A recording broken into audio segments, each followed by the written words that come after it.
ഇന്നലെ രാത്രി വോട്ടിംഗ് അവസാനിച്ചപ്പോൾ ആരാകും പുറത്താകുക എന്ന വലിയ ചോദ്യമാണ് എല്ലാവരുടെയും മുന്നിൽ. വോട്ടിംഗിന്റെ അടിസ്ഥാനത്തിലായിരിക്കും ഈ ആഴ്ച പുറത്താകൽ ഉണ്ടാകുക. ഡബിൾ എവിക്ഷനുള്ള സാധ്യതയാണ് ഏറ്റവും കൂടുതൽ.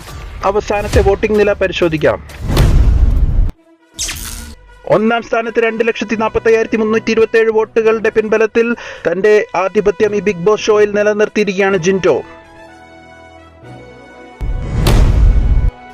രണ്ടാം സ്ഥാനം പിടിച്ചടക്കി ശക്തി തെളിയിച്ചിരിക്കുകയാണ് ശ്രീതു. 2,30,847 വോട്ടുകൾ.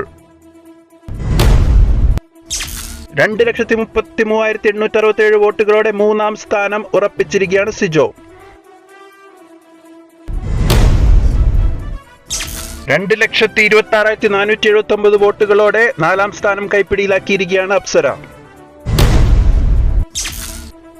അതിനിർണായകമായ അഞ്ചാം സ്ഥാനം നിലനിർത്താൻ ശരണ്യയ്ക്ക് സാധിച്ചിരിക്കുകയാണ്. ജിൻഡോ ഫാൻസിന്റെയും ജാൻമണിയുടെയും ഇടപെടലിലൂടെ 1,96,432 വോട്ടുകൾ നേടി നില സുരക്ഷിതമാക്കിയിരിക്കുകയാണ് ശരണ്യ. തൊട്ടുപുറകിൽ 1,95,379 വോട്ടുകളോടെ ആറാം സ്ഥാനം കൊണ്ട് തൃപ്തിപ്പെടേണ്ട അവസ്ഥയിലാണ് നന്ദന. ചുരുങ്ങിയ വോട്ടുകളുടെ വ്യത്യാസത്തിൽ പുറത്താകേണ്ട അവസ്ഥയിലാണ് നന്ദന. ഏറ്റവും പുറകിൽ ഏഴാം സ്ഥാനത്ത് പുറത്താകൽ ഉറപ്പിച്ചിരിക്കുകയാണ് ശ്രീരേഖ. 1,46,732 വോട്ടുകൾ മാത്രമേ ശ്രീരേഖയ്ക്ക് നേടാൻ സാധിച്ചിട്ടുള്ളൂ. വോട്ടുകളുടെ അടിസ്ഥാനത്തിൽ ഡബിൾ എവിക്ഷൻ നടത്തുകയാണെങ്കിൽ ശ്രീരേഖയോടൊപ്പം നിർഭാഗ്യവശാൽ നന്ദനയും പുറത്തു പോകേണ്ട അവസ്ഥയിലാണ്. ആര് പുറത്താകണമെന്നാണ് നിങ്ങൾ ആഗ്രഹിക്കുന്നത്? നിങ്ങളുടെ ഇഷ്ട മത്സരാർത്ഥിയെ കമന്റ് ബോക്സിൽ രേഖപ്പെടുത്തി പിന്തുണ അറിയിക്കുക.